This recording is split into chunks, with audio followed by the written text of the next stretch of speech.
Hello student, welcome to college study Delhi university. So आज की video में हम करने वाले हैं मैनेजमेंट अकाउंटिंग, जो कि सैम 5 का सब्जेक्ट है, उसका यूनिट सेकंड का पार्ट सेकंड। पार्ट 1 मैं ऑलरेडी आपको करा चुकी हूँ, जिसके अंदर मैंने आपको प्रोडिक्शन बजट बताया था और जो बाकी के टर्मिनोलॉजी हैं वो डिस्कस करे थे। आज की वीडियो में हम आगे के बजट पढ़ने वाले हैं, तो चलिए शुरू करते हैं। तो अब हमारा नेक्स्ट बजट है रॉ मटेरियल बजट। अब ये रॉ मटेरियल बजट क्या होता है? देखो, रॉ मटेरियल बजट में हम ये चीज़ एस्टिमेट करते हैं कि कितनी क्वांटिटी और कॉस्ट का रॉ मटेरियल हमें चाहिए प्रोडक्शन के लिए। इसकी हेल्प से ये इंश्योर किया जाता है कि जो हमारी प्रोडक्शन है ना, वो चलती रहे, बीच में उस पर इंटरप्शन ना हो और हमारी जो इन्वेंट्री है वो एफिशिएंटली मैनेज हो पाए। Next is purchase budget. Purchase budget ये एस्टिमेट करता है कि क्या क्वांटिटी और कॉस्ट ऑफ मटेरियल हमें परचेस करना है ताकि हम प्रोडक्शन रिक्वायरमेंट को मीट कर सके। अब मैम, रॉ मटेरियल और परचेस बजट तो सेम ही लग रहा है, डिफरेंस क्या है? देखो, रॉ मटेरियल बजट में सिर्फ डायरेक्ट मटेरियल की रिक्वायरमेंट को देखा जाता है, सिर्फ डायरेक्ट मटेरियल की रिक्वायरमेंट को।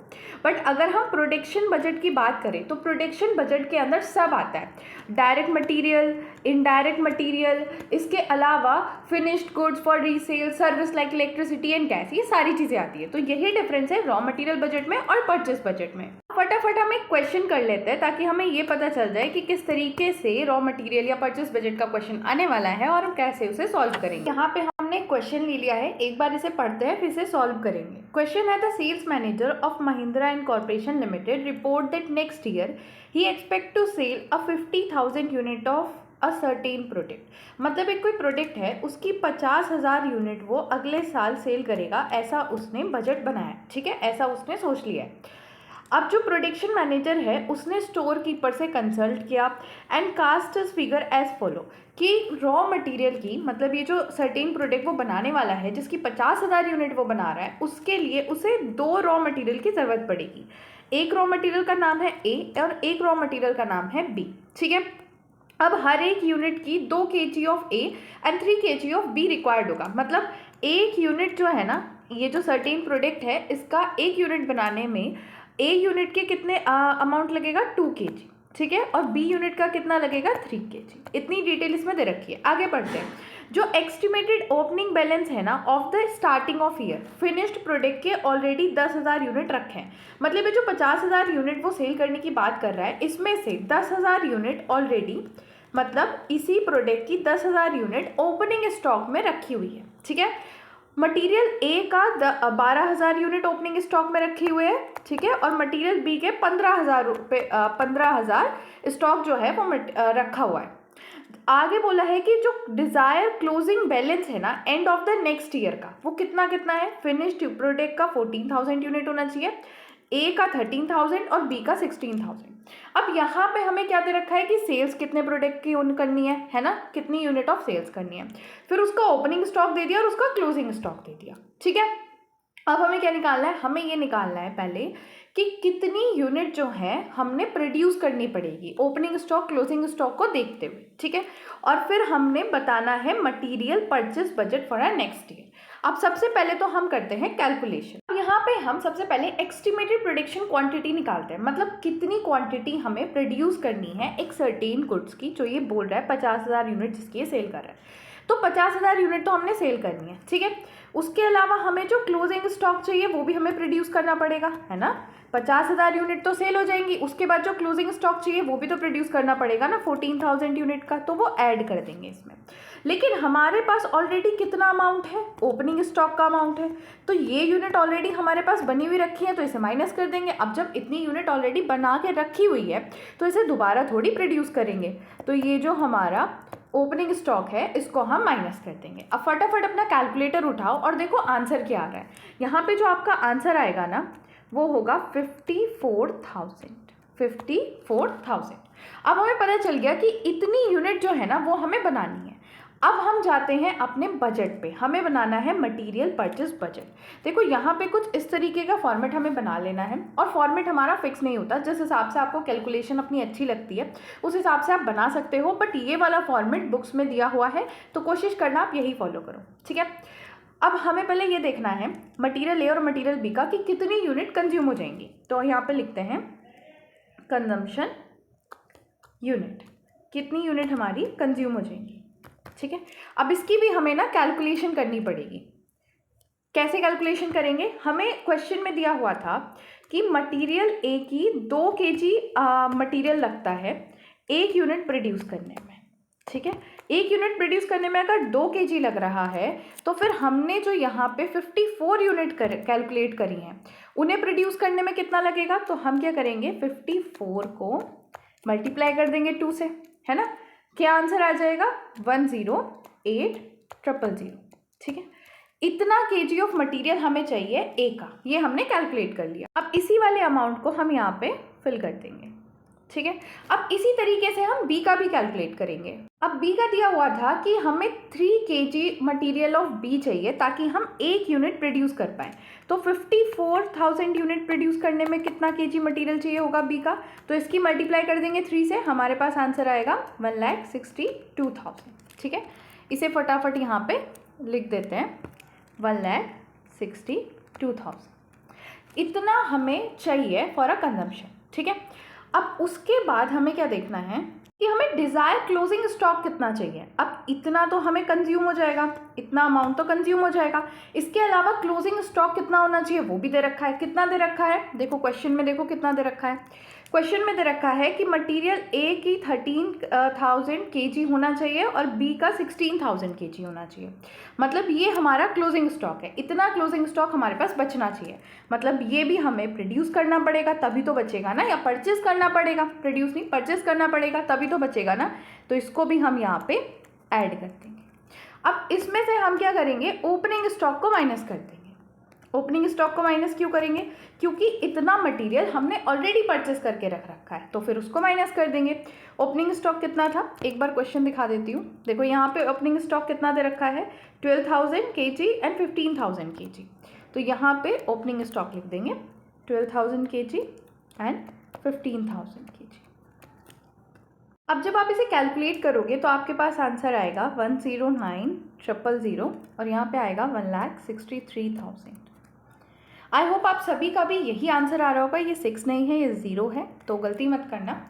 अब ये पूरा का पूरा हमारा परचेस बजट बन गया है और इसी तरीके से आपका ये पूरा क्वेश्चन भी कंप्लीट हो गया है। अब हम आते हैं हमारे नेक्स्ट बजट। हमारा नेक्स्ट बजट है लेबर बजट। अब ये लेबर बजट क्या होता है? देखो लेबर बजट एस्टिमेट करता है कि कितने number of labour are as well as कितनी लेबर कोस्ट जो है उसकी ज़रूरत पड़ेगी प्रोडक्शन के लिए। ये हेल्प करता है कि हम मैन पावर प्लानिंग जो है ना और लेबर कोस्ट को कंट्रोल कर पाएँ। Next budget is production overhead budget. एक चीज़ और ध्यान रखना, अगर मैं किसी बजट का आपको न्यूमेरिकल नहीं करा रही हूँ, इसका मतलब ये है कि उसके न्यूमेरिकल एज सच ना तो किसी बुक में दिए हुए हैं और ना ही PYQs में आए हैं, ठीक है। जो न्यूमेरिकल्स में करा रही हूँ इसका मतलब वो बुक्स में भी दिए हुए हैं आपके और वो PYQs में भी आए हैं, ठीक है। देन आता है production overhead budget. Production overhead budget ये एस्टिमेट करता है कि इनडायरेक्ट मैन्युफैक्चरिंग कॉस्ट कितनी होगी। मतलब जैसे इनडायरेक्ट मटेरियल की, इनडायरेक्ट लेबर की, factory rent, power, repair, depreciation, इन सब का ओवरहेड मतलब इन सब की कॉस्ट कितनी आएगी। Then selling and distribution cost budget, ये क्या एस्टिमेट करता है कि सेलिंग और डिस्ट्रीब्यूशन से रिलेटेड कितनी हमारी कॉस्ट आ जाएगी। जैसे एडवर्टाइजिंग में कितनी कॉस्ट आएगी, सेल्स कमीशन, डिलीवरी एक्सपेंस वगैरह। Then administrative cost budget. Administrative cost budget ये एस्टिमेट करता है कि कितनी एक्सपेंस इनकर्ड होगी एडमिनिस्ट्रेशन को मैनेज करने के लिए। मतलब किसी ऑर्गेनाइजेशन का जो एडमिनिस्ट्रेशन है उसको मैनेज करने में कितनी कॉस्ट आएगी। जैसे ऑफिस की सैलरी, ऑफिस का रेंट, स्टेशनरी, इलेक्ट्रिसिटी और other administrative expense. Now the last budget is cash budget and a very important budget. Cash budget ये एस्टिमेट करता है कि कितना हमारा कैश रिसिप्ट हम एक्सपेक्ट कर रहे हैं और कितना कैश पेमेंट हमें करना पड़ेगा ड्यूरिंग अ बजटेड पीरियड। मतलब अगर 1 साल के अंदर हम देखें तो कितना हमें कैश में पेमेंट करना पड़ेगा, कैश में कह लो या मतलब ये समझ लो कि कितना पेमेंट हमें करना पड़ेगा और कितना पैसा हमारे पास आएगा, कितना हम रिसीव करेंगे। ये हमारा एस्टिमेट करता है। अब इससे क्या होता है, हमें ये पता चल जाता है कि कैश शॉर्टेज तो नहीं होगी। अगर हमें लग रहा है कि 10,000 की भी शॉर्टेज होगी तो हम पहले से लोन का इंतज़ाम करके रखते हैं। अब देखो ये सारे बजट जो मैंने आपको ऊपर पढ़ाए, अगर मैं इन सबको एक साथ कर दूं तो उस कॉम्प्रिहेंसिव बजट को क्या कहते हैं, मास्टर बजट कहते हैं। ये कॉम्प्रिहेंसिव बजट होता है जो सारे इंडिविजुअल फंक्शनल बजट को कंबाइंड करता है। अब देखो, जो भी चीज़ मैंने आपको ऊपर पढ़ाई है ना, वो और डिटेल में मैंने नीचे एक्सप्लेनेशन में भी दी है। अब आ जाते हैं type of preparing a cash budget. देखो, 3 तरीके होते हैं कैश बजट को प्रिपेयर करने के लिए, लेकिन आपके सिलेबस में सिर्फ एक ही मेथड है जो न्यूमेरिकल्स में आएगा, जो that is receipt and payment method. But मैं तीनों मेथड आपको बता रही हूँ क्योंकि जो थ्योरी वाला पोर्शन है ना, उसमें आपसे पूछा जा सकता है। सबसे पहले है cash receipt and payment method. इसके अंदर हम क्या करते हैं कि जितना भी पैसा हमारा आना है, जितनी भी हमारी रिसिप्ट आनी है कैश की, जैसे cash cell, collection from debtor, income, वो सारा का सारा हम प्लस करते हैं, ठीक है, उसे ऐड वाली साइड पे लिखते हैं। और जो भी कैश पेमेंट हमारी होनी है, जैसे सप्लायर, वेजेस, सैलरी वगैरह, उसको हम माइनस करते हैं। तो ये जो डिफरेंस होता है रिसिप्ट का और पेमेंट का, वो वहीं से हमारा कैश बजट आ जाता है, ठीक है। देन उसके बाद आता है adjusted profit and loss method. इसमें हम क्या करते हैं, इसको ना पहले तो एडजस्टेड नेट इनकम मेथड भी बोलते हैं, और यहाँ पे हम बजटेड प्रॉफिट से शुरुआत करते हैं।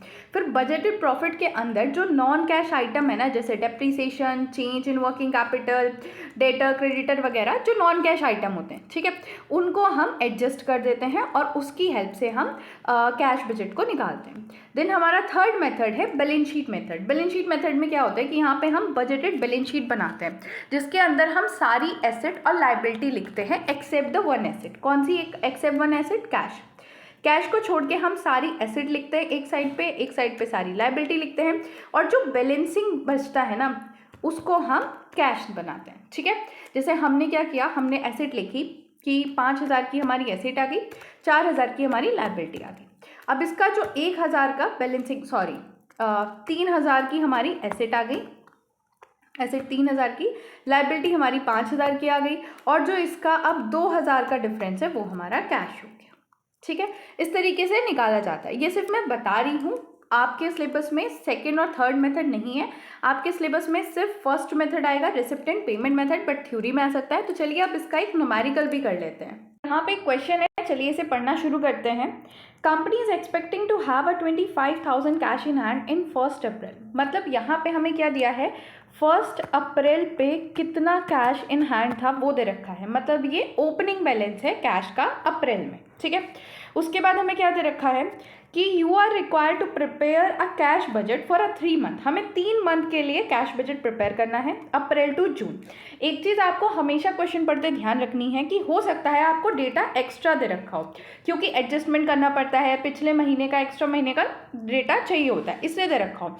आपको हमेशा ये देखना है कि आपको जो बजट प्रिपेयर करना है वो कितने मंथ का करना है। जैसे यहाँ पे फरवरी मार्च का डेटा दे रखा है, बट हमें बजट कौन सा करना है, अप्रैल से जून तक का बजट प्रिपेयर करना है, ठीक है। देन उसके बाद दे रखा है the following information is supply. Information क्या है, सेल्स की इन्फॉर्मेशन है, परचेस की, वेजेस की, एक्सपेंस की।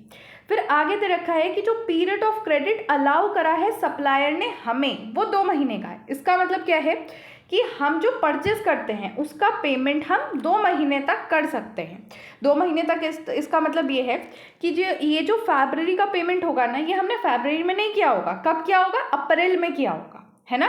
इसीलिए हमें यहाँ पे फरवरी का भी डेटा दे रखा है। देन आगे बोला है कि 25% जो सेल है वो तो कैश में हो रही है, और हम 1 महीने का क्रेडिट अलाउ कर रहे हैं अपने कस्टमर्स को। इसका मतलब क्या है कि मान लो यहाँ पे अप्रैल में जो सेल हुई है 92,000 की, इस 92,000 में से जो 25% है कितना आएगा, 23,000।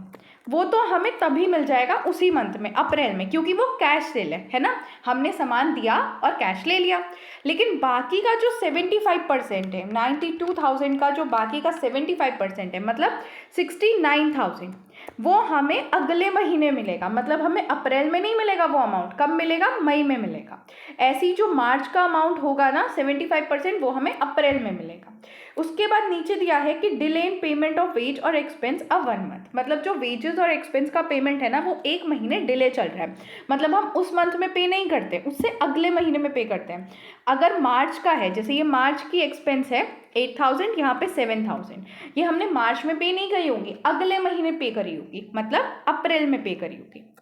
उसके बाद बोला है कि इनकम टैक्स जो है 25,000 का, वो सिर्फ एक ही बारी पे होना है जून के अंदर, ठीक है। अब ये डिटेल समझ आ गई। अब हम कैश बजट बनाते हैं। देखो, कुछ इस तरीके का फॉर्मेट हमें बना लेना है। 3 महीने का बनाना था, अप्रैल मई जून, 3 कॉलम मैंने बना लिए, पर्टिकुलर्स का कॉलम बना लिया, ठीक है, एज सिंपल। अब यहाँ पे सबसे जो स्टार्टिंग हमें करनी है ना वो ओपनिंग बैलेंस से करनी है। अब अप्रैल का ओपनिंग बैलेंस हमें 25,000 क्वेश्चन में ऑलरेडी दिया हुआ है, लेकिन मई का और जून का नहीं दे रखा है। तो अब इस केस में हम मई और जून का नहीं लिखेंगे। अब जो अप्रैल का एंडिंग बैलेंस हम कैलकुलेट करेंगे ना वो मई का ओपनिंग बैलेंस होगा, और मई का जो एंडिंग बैलेंस होगा वो जून का ओपनिंग बैलेंस होगा। ठीक है, अभी इसे इतना रहने देते हैं। अब हम देखते हैं कि कौन कौन से रिसिप्ट हमारे पास आई हैं। ठीक है, यहाँ पे कलर चेंज कर लेती हूँ मैं ताकि अच्छे से आपको मैं दिखा सकूँ। रिसिप्ट मतलब कौन कौन सा पेमेंट हमारे पास हमें रिसीव हुआ है। ठीक है, तो अब देखो यहाँ पे सबसे पहले होगा कैश सेल्स ही हुई है। अब सेल्स को भी हमें दो पार्ट में डिवाइड करके लिखना होगा, एक तो कैश सेल और दूसरा हमारे डेटर्स मतलब जो हमारा क्रेडिट सेल है। अब इसे डेटर्स लिख सकते हो, क्रेडिट सेल भी लिख सकते हो। ठीक है, वैसे तो डेटर्स लिखो वो ज़्यादा बेटर है। अब कैश सेल कैसे हुआ है इसे देखो। यहाँ पे अप्रैल में कितनी सेल्स दे रखी है, अप्रैल में 92,000 की सेल्स दे रखी है। ठीक है, बोला है इसमें से जो 25% है मतलब 23,000। आई होप आप सभी के पास कैलकुलेटर, कॉपी और पेन है और आप मेरे साथ साथ कैलकुलेट कर रहे हो। 92,000 का 25% निकालोगे 23,000 आएगा। ये जो 23,000 है ये हमें कैश में रिसीव हो गया, तो मतलब ये हमें अप्रैल में ही रिसीव हो गया होगा, है ना। तो इसे यहाँ पे कैश में 23,000 हम लिख देंगे। ठीक है, उसके बाद लिखा है कि एक महीने के बाद हमें क्या होता है, बाकी का 75% रिसीव होता है। इसका मतलब अप्रैल का जो बाकी का 75% है कितना, 69,000, वो हमें मई में रिसीव हुआ होगा। तो अब ये हम यहाँ पे मई में लिख देंगे 69,000। ठीक है, लेकिन मैम अप्रैल में क्या रिसीव हुआ होगा, एक महीने पहले का जो है मतलब मार्च का ये जो अमाउंट दे रखा है 80,000, इसका 75% मतलब 60,000 हमें कब रिसीव हुआ होगा, अप्रैल में रिसीव हुआ होगा। ठीक है, तो यहाँ पे हम लिख देंगे 60,000, इतना हुआ। अब हम मई पे आ जाते हैं। मई की कितनी सेल दे रखी है, मई की हमारे पास सेल दे रखी है 1 लाख। इस 1 लाख का 25% करो, इस 1 लाख का 25% करोगे तो 25,000 आएगा। तो ये 25,000 हमारा कैश में सेल हुआ है, तो ये हमें मई में ही रिसीव हो गया होगा 25,000। ठीक है, लेकिन इन 1 लाख का जो बाकी का 75% है दैट इज 75,000, वो हमें कब रिसीव हुआ होगा, एक महीने बाद, है ना। क्योंकि हमने क्रेडिटर्स को क्या, हमने अपने डेटर्स को क्या बोल रखा है कि एक महीने की मोहलत है, एक महीने के अंदर दे दो। तो वो हमें कब रिसीव हुआ होगा, जून में। तो यहाँ पे लिख देंगे जून में 75,000। ठीक है, देखो जून में कितनी सेल हुई है 1,20,000, इसका अगर हम 25% निकालेंगे तो आएगा 30,000। ठीक है, तो ये 30,000 हमारा क्या है, कैश सेल है, तो ये हमारा जून में हमें रिसीव हो जाएगा 30,000।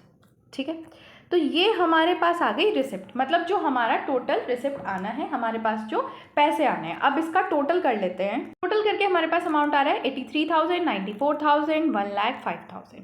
अब ये हमारा फाइनल नहीं बना है, अभी हमें इसमें आगे भी करना है। क्या करना है, मैंने क्या बताया था कि ये रिसिप्ट और हमारा पेमेंट मेथड है। अब रिसिप्ट तो हमने कैलकुलेट कर ली, अब हम पेमेंट कैलकुलेट करेंगे। अब देखो पेमेंट के अंदर हमारी क्या क्या चीज़ें हैं, एक तो क्रेडिटर्स है। क्रेडिटर्स मतलब हमने जो सामान परचेस किया है तो वो हमें पेमेंट करनी है। देन वेजेस है, एक्सपेंस है, इनकम टैक्स है। ठीक है, तो ये सारी चीज़ें मैंने यहाँ पे लिख ली है। अब एक बार क्वेश्चन देख लेते हैं। क्वेश्चन ने क्या कहा है कि वेजेस और एक्सपेंस जो है ना वो एक महीने डिले होता है, और हमारे जो क्रेडिटर्स है मतलब जो हमारा सप्लायर है वो हमें 2 महीने की मोहलत देता है। इसका मतलब क्या है कि ये जो फरवरी का पेमेंट हुआ है ना परचेस का, ये हमने अप्रैल में करा होगा। ठीक है, 2 महीने बाद। वैसे ही हमारा जो मार्च का पेमेंट है वो हमने 2 महीने बाद मई में करा होगा।